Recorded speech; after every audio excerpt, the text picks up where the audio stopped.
My name is Greg Jennings, and I learned something important last Tuesday night at Miller Park. Humiliation tastes like stale beer and sounds like 20,000 people booing your existence. The kiss cam found us in the 7th inning. Tessa, my wife of 8 years, was sitting between me and my boss, Rick Carroway. When our faces appeared on that massive screen, the crowd erupted in cheers. Standard procedure, husband and wife kiss, crowd goes wild, everyone's happy. Except Tessa turned away from me. She grabbed Rick's face instead, planted a long, theatrical kiss on his lips, then pointed at me like I was the punchline to some cosmic joke. The stadium fell silent for exactly 3 seconds before the boos started. 20,000 voices expressing their disgust at the pathetic husband who couldn't even get a kiss from his own wife. Rick just sat there grinning like he'd won the lottery. Tessa laughed and waved at the crowd like she was accepting an Oscar. And me? I sat there like a mannequin while my marriage imploded in high definition. "It was just a joke, honey," Tessa whispered as the camera moved on. "Don't be so sensitive." Sensitive. Right. Because watching your wife tongue wrestle your boss on live television is the kind of thing a well-adjusted husband should just laugh off. I didn't make a scene. Scenes are for amateurs. Instead, I excused myself to the restroom and never came back. Let them figure out their own ride home. My apartment felt different when I walked in that night. Everything looked the same. Our wedding photos on the mantel, Tessa's romance novels scattered on the coffee table, the stupid decorative pillows she insisted we needed, but it all felt like props in someone else's life. I work in IT for Morrison Industries, the same company where Rick runs the sales department and Tessa manages human resources. It's a mid-sized manufacturing firm in Milwaukee, the kind of place where everyone knows everyone else's business. By tomorrow morning, the kiss cam incident would be water cooler legend. Before we dive deeper into this story, I have one small request. Please subscribe, drop a like, comment, and hit that hype button to boost this channel so more people can discover these incredible Reddit stories. But I had advantages they didn't know about.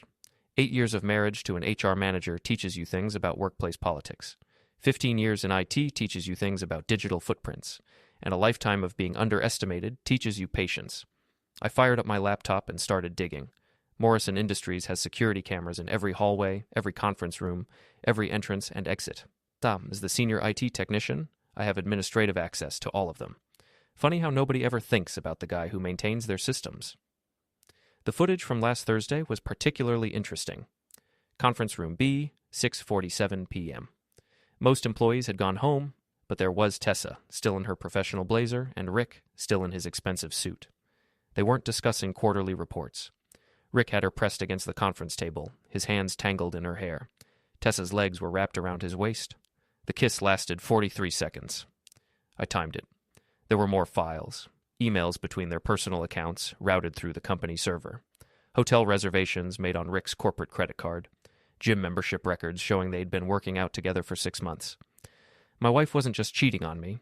She was doing it with the smug, married sales director who thought he was God's gift to corporate America. And they were both stupid enough to leave a digital trail that a first-year IT student could follow. I saved everything to an encrypted drive and poured myself 3 fingers of bourbon. Tomorrow was going to be very interesting. The next morning, I acted like nothing had happened. Tessa stumbled out of bed around 7, looking hungover and guilty. She'd come home sometime after midnight, reeking of Rick's cologne. "About last night," she started, not meeting my eyes. "What about it?" I asked, sipping my coffee like I didn't have a care in the world. "The kiss thing, I was drunk, and Rick dared me, and it just seemed funny at the time." "Hilarious," I said. Really had the crowd rolling. She flinched but pressed on. "You're not mad? Should I be?" The confusion in her eyes was almost worth the previous night's humiliation. Almost. At work, I played the part of the embarrassed husband. My coworkers offered awkward sympathy and avoided eye contact. Rick strutted around like a peacock, accepting congratulations from the younger guys like he'd accomplished something meaningful. During lunch, I visited my friend Marty at O'Malley's, the bar 3 blocks from the office. Marty's been running the place for 15 years and knows every piece of gossip in a 10-mile radius. "Saw the game last night," he said, sliding a beer across the bar. "That was rough, buddy." "Yeah, well, Tessa's always been dramatic." Dramatic's one word for it. Marty glanced around, then leaned closer. "You want to know something? Your wife and that boss of yours have been coming in here together. Not often, maybe once a week for the past couple months. Always sit in the corner booth, always pay cash." "Just business meetings, probably." "Business meetings where they play footsie under the table and she sits on his lap?" I kept my expression neutral, but inside I was taking notes. When was the last time? 2 weeks ago. She was wearing that red dress, the one from your anniversary dinner last year, remember? You guys came in after, and she was so happy she made me take pictures. The red dress. She'd told me she was working late that night, some emergency HR issue. I'd reheated Chinese takeout and watched baseball alone. Marty, do you still have those security cameras? He grinned. You thinking what I think you're thinking? I'm not thinking anything, just curious about your security setup. Professional interest. Uh-huh. Well, hypothetically speaking, those cameras keep footage for 90 days. Hypothetically. After work, I followed Tessa to her gym. She'd joined Gold's Fitness 6 months ago, claiming she wanted to get in shape for summer. What she didn't mention was that Rick had a membership there, too. I watched from my car as they arrived separately but within 5 minutes of each other. They met at the entrance, and Rick's hand went straight to the small of her back. The gesture was possessive, familiar. This wasn't a new thing. I had a buddy from college, Danny, who worked as a trainer at Gold's. A quick text got me a day pass and a tour of the facilities. Danny was happy to chat about the regular members, especially the ones who caused drama. Oh yeah, those two, he said when I casually mentioned Tessa and Rick. They've been coming in together for months, always flirting, always finding excuses to spot each other. Last week I caught them making out in the stretching room. Had to tell them to knock it off. Awkward, I said. Tell me about it. The woman's married, you know? Has a husband who seems like a decent guy from the pictures on her phone. She shows them to everyone, talks about how sweet he is, then turns around and gropes her workout buddy. That night, I expanded my investigation. Rick's social media was locked down, but Tessa's wasn't. Her Instagram told an interesting story if you knew what to look for. Photos from restaurants Rick had mentioned in his expense reports. Gym selfies taken at times that matched Rick's check-ins. A picture of her manicured hand holding a martini glass with a man's watch visible in the background. A Rolex Submariner that matched the one Rick wore to every company meeting. The comments were even better. Her friend Mel had written things like, "Get it, girl," and "He's a lucky man," under photos that were supposedly from girls' nights out. I was building a case, piece by piece, but I needed something bigger, something undeniable. That's when I remembered Rick's assistant, Gina. Gina was 27, ambitious, and completely infatuated with office drama. She knew everyone's secrets and wasn't particularly loyal to anyone. A casual conversation by the coffee machine the next morning gave me everything I needed. Mr. Carroway's been acting so weird lately, she confided, glancing around to make sure we weren't overheard. He's been booking hotel rooms on the company card, saying they're for client meetings, but I handle his calendar and there are no client meetings scheduled. Maybe he's planning something big? Maybe. But get this, he books them under R&T anniversary. What kind of client meeting is that? R&T, Rick and Tessa. Anniversary of what? Their first betrayal? When's the next one? I asked. This Friday, the Marriott downtown, executive suite. He made me call twice to make sure they had champagne service. Friday was 2 days away. 2 days to prepare for the final phase of my investigation. I spent Thursday night planning. The Marriott downtown was a 40-story tower with restaurants, bars, and conference facilities. Rick had booked the executive suite on the 32nd floor. I booked a standard room on the 31st. Friday evening, I arrived at the hotel early and established myself in the lobby bar. The bartender, a chatty guy named Miguel, was happy to talk about the regular customers and special events.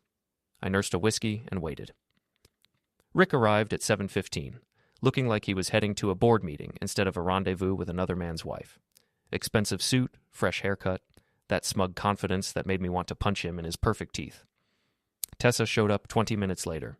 She told me she was having dinner with her sister, but her sister lived in Chicago, and Tessa was wearing the black cocktail dress I'd bought her for our last anniversary. I watched them meet at the elevators, saw Rick's hand slide around her waist, saw her lean into him like they'd done this 100 times before. The elevator doors closed, and they disappeared toward their anniversary celebration.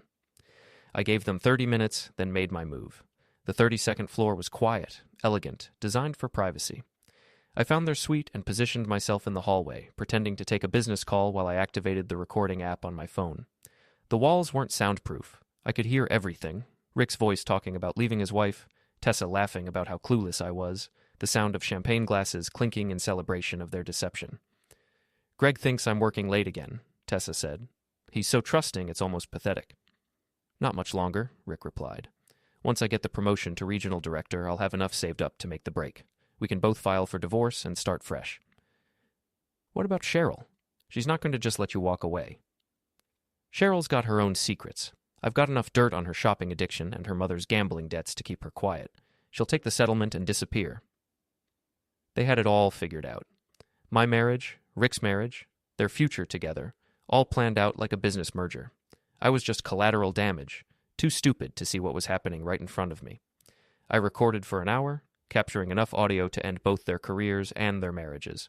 But I wanted more than just evidence. I wanted justice. Saturday morning, I called in a favor with my neighbor, Mrs. Chen. She worked as a freelance photographer and had professional-grade equipment. For $200 and a promise to fix her computer, she agreed to help me document Rick and Tessa's next meeting. We didn't have to wait long. They met for lunch at Enzo's, an upscale Italian place downtown.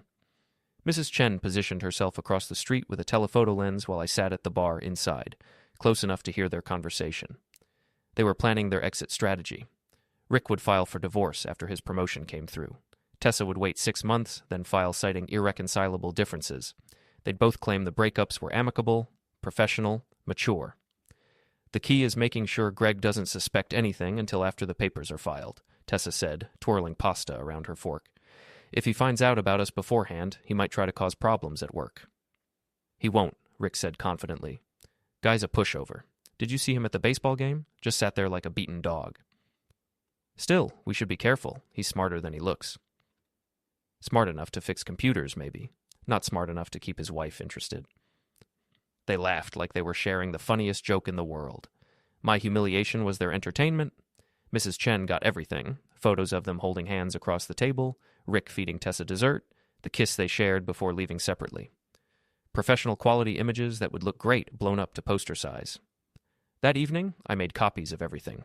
The hotel audio, the restaurant photos, the security footage from the office, the email trails, the expense reports. I organized it all into a comprehensive presentation with timestamps, locations, and detailed documentation. Then I started making phone calls.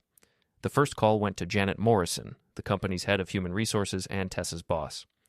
Janet was old-school professional, the kind of woman who'd built her career on maintaining proper workplace standards. She did not appreciate employees who violated company policy. Janet, this is Greg Jennings. I need to schedule a meeting with you first thing Monday morning. It's regarding a serious violation of company ethics policies. What kind of violation, Greg? The kind that involves misuse of company resources, inappropriate workplace relationships, and potential fraud. I have documentation. The second call went to Morrison Industries' anonymous ethics hotline. I left a detailed message about Rick's misuse of company funds and Tessa's failure to disclose a relationship that violated HR policies. The third call was the most important one. I dialed the number for WMKE, Milwaukee's top morning radio show. They had a segment called Dirty Laundry Friday, where listeners could call in with local gossip and drama. This is about that kiss cam incident at Miller Park last week, I told the producer. The cheating wife and her boss. I've got the whole story with proof. Photos, audio, everything. It's going to be the scandal of the year. By Sunday night, I had everything in place. The evidence was compiled, the meetings were scheduled, and the media was primed. Rick and Tessa thought they were so smart, so careful, so untouchable. They were about to learn how wrong they could be. Monday morning arrived like Christmas, and Judgment Day rolled into one. I got to the office early and made final preparations. The evidence was loaded onto a secure server, backup copies were stored in 3 different locations, and I'd even prepared a summary document for anyone who wanted the highlights. Janet Morrison called me into her office at 8:30 sharp. She was a no-nonsense woman in her 50s who'd seen every kind of workplace drama imaginable, but even she looked shocked as I walked her through the evidence. This is very serious, Greg, she said after reviewing the hotel receipts and security footage. If these allegations are true, we're looking at multiple policy violations and potential legal issues. Everything is documented and verified, I replied. Dates, times, locations, witnesses. I can provide additional evidence if needed. We'll need to conduct a formal investigation. I'll have to interview both Rick and Tessa separately. There's one more thing, I said, pulling out my phone. WMKE Radio is planning to run this story on Friday's show. They've already confirmed the details. This is going to be public whether the company acts or not. Janet's face went pale. Morrison Industries was a family-owned business that prided itself on traditional values and community involvement. A cheating scandal involving 2 senior employees would be a public relations nightmare. I'll need to speak with Mr. Morrison immediately, she said. Can you be available for additional meetings today? Absolutely. I want this handled properly. The morning passed slowly. I worked at my desk, answering routine IT requests while watching Rick and Tessa go about their normal routines. Rick was in meetings with potential clients, probably padding his expense account for more hotel rooms. Tessa was reviewing employee files, ironically including some disciplinary cases involving workplace relationships. Neither of them had any idea what was coming. At 11:15, Janet's assistant called Rick into the main conference room. Through the glass walls, I could see Janet, Mr. Morrison, and the company's legal counsel waiting for him. Rick walked in with his usual confidence, probably thinking he was getting early news about his promotion. His expression changed quickly. I watched his face go from confusion to anger to panic as Janet presented the evidence. The hotel receipts with his signature, the security footage from the office, the photos from Enzo's restaurant. Rick started gesturing wildly, pointing toward Tessa's office. His voice was raised enough that people in the hallway could hear him, though the words were muffled by the glass. Tessa was called in 20 minutes later. She walked into that conference room like she was heading to a routine staff meeting, but her composure cracked the moment she saw Rick's face. He looked like a man who'd just watched his career explode. I couldn't hear the conversation, but I could read the body language. Tessa tried to maintain her professional demeanor at first, but as Janet presented photo after photo, her shoulders slumped. By the time they showed her the hotel audio transcript, she was crying. The meeting lasted 2 hours. When it ended, Rick stormed out of the building without stopping at his office. Tessa walked slowly to her desk, packed her personal items into a cardboard box, and left through the back entrance. Janet called me back into her office at 3 o'clock. Rick Carroway's employment has been terminated effective immediately, she said. Misuse of company funds, violation of workplace relationship policies, and conduct unbecoming of a senior employee. Tessa has been placed on unpaid administrative leave pending further investigation. What about the radio show? We're hoping you'll reconsider that. The company is prepared to handle this internally. I'll think about it, I said, knowing I'd already made my decision. That evening, I met Marty at O'Malley's to celebrate. The bar was busier than usual. Word travels fast in Milwaukee's business community, and everyone wanted to hear the details. You magnificent bastard, Marty said, sliding a beer across the bar. I heard Rick got escorted out by security. He brought it on himself. And Tessa? Suspended without pay, probably looking for a new job and a new husband. Speaking of which, you filing for divorce? Already talked to a lawyer. Since she violated the marriage through adultery, and I have proof, it should be pretty straightforward. The bar's TV was tuned to the local news. The sports segment was showing highlights from recent Brewers games, including a brief clip of the Kiss Cam incident. The anchor made a joke about awkward moments at the ballpark while the footage played. That's going to follow her forever, Marty observed. Good, I said. Actions have consequences. My phone buzzed with a text from an unknown number. We need to talk. Rick. I showed the message to Marty, who laughed. What's he going to say? Sorry for screwing your wife and humiliating you on live TV? Probably wants to make some kind of deal. Offer me money to keep quiet about the radio show. You going to meet with him? I finished my beer and stood up. Yeah, I think I will. Rick wanted to meet at a parking garage downtown, away from prying eyes and curious ears. I arrived 15 minutes early and positioned myself near the stairwell, close enough to the exit in case things got ugly.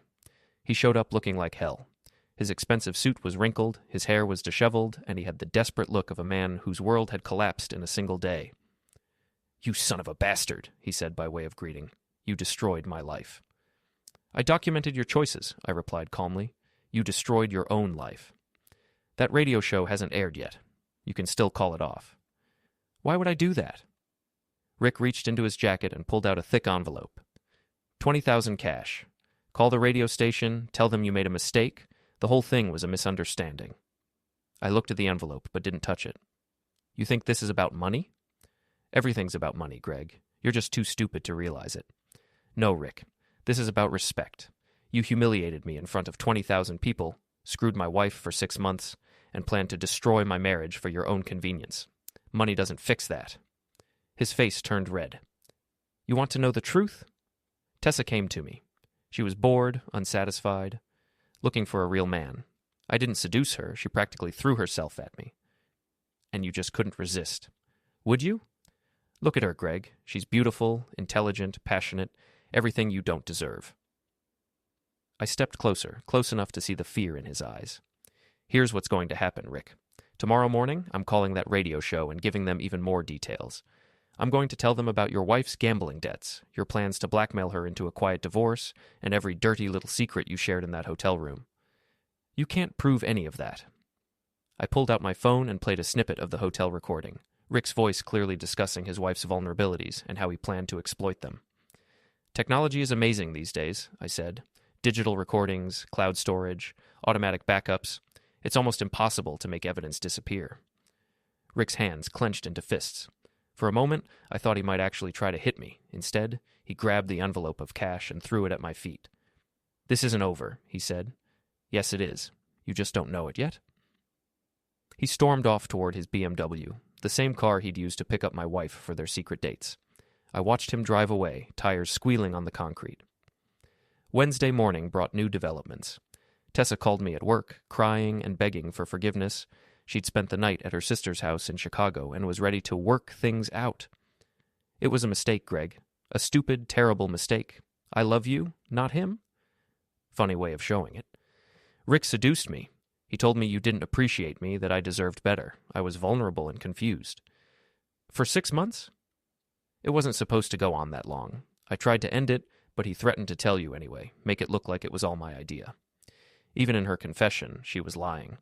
The hotel recording proved she was an enthusiastic participant, not a victim.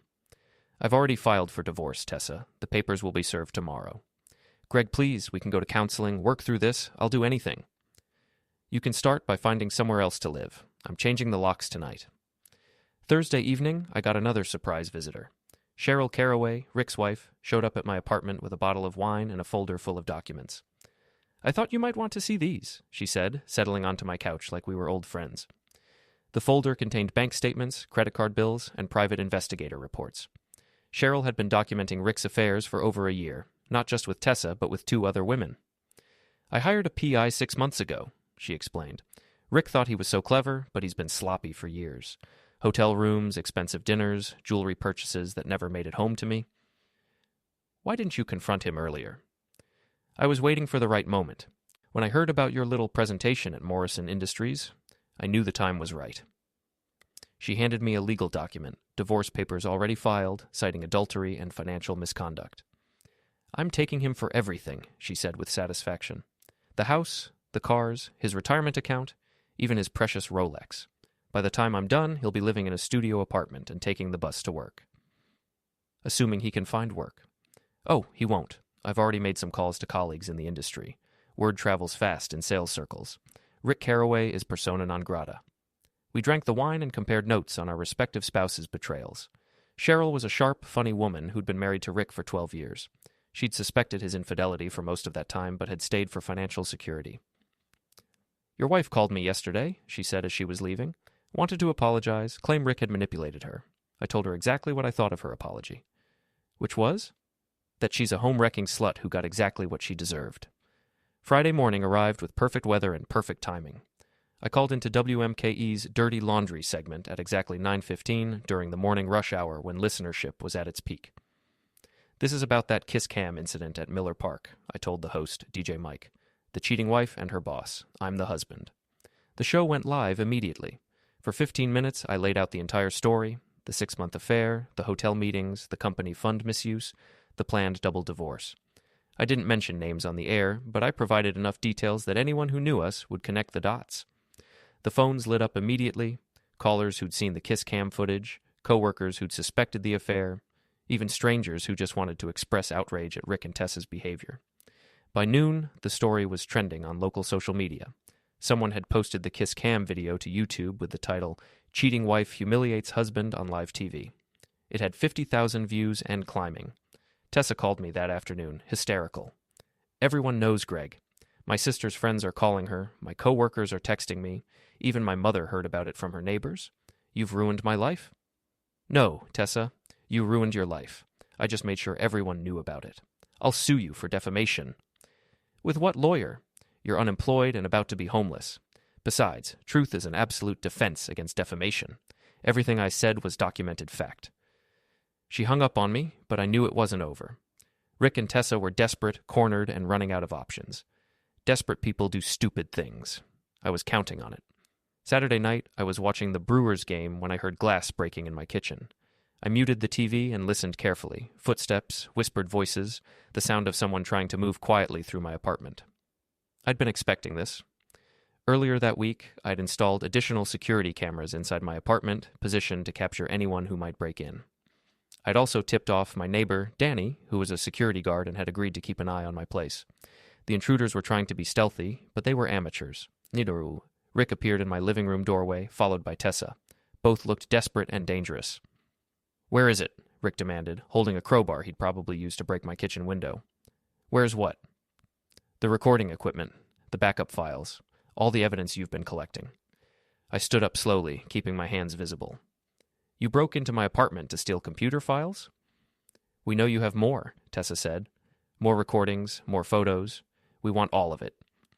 "Even if I gave you everything, it wouldn't matter. The story's already public. The damage is done." Rick raised the crowbar. "Maybe. But we can still make sure you don't have anything else to share." That's when Danny appeared behind them, along with two other neighbors who'd heard the breaking glass. Danny was 6'4" and built like a linebacker. Rick's crowbar suddenly looked a lot less intimidating. "Problem here, Greg?" Danny asked casually.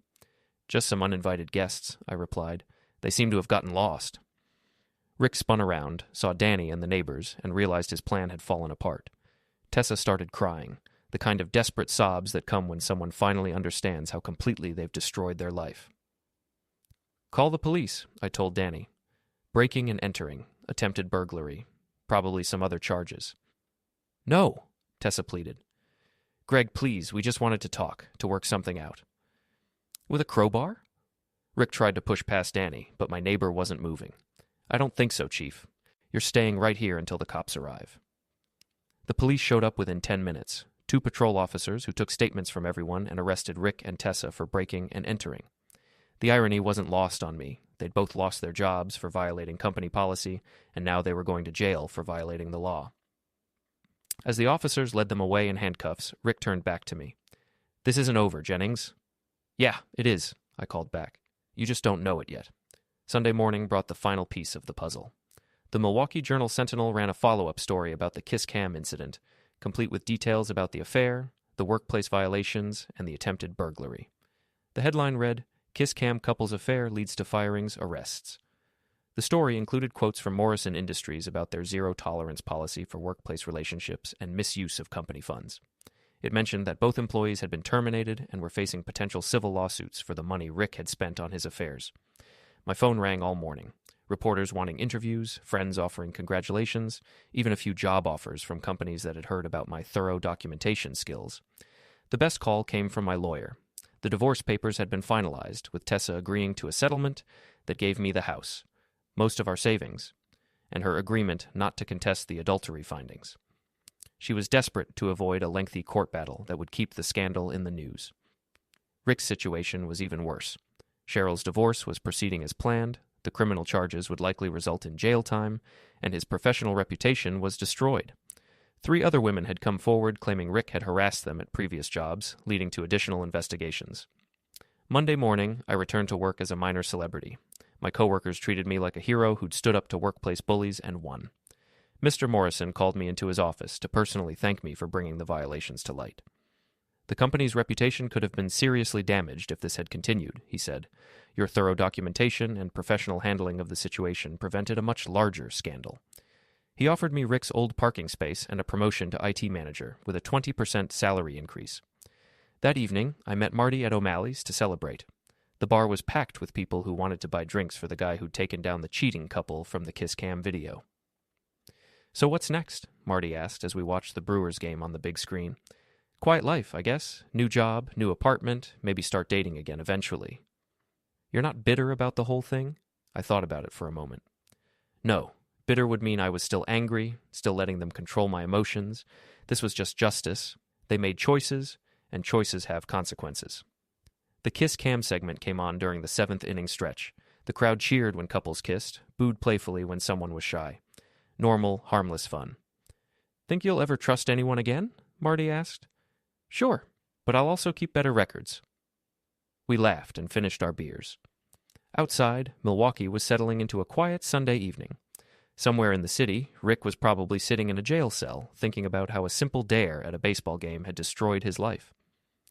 Tessa was probably in her sister's spare bedroom, wondering how she'd explain this to future employers. And me? I was exactly where I wanted to be. Free, vindicated, and moving forward. Justice tastes a lot better than humiliation. 6 months later, I got a wedding invitation in the mail. Rick and Tessa had gotten married in a small ceremony in Chicago, apparently deciding they deserved each other.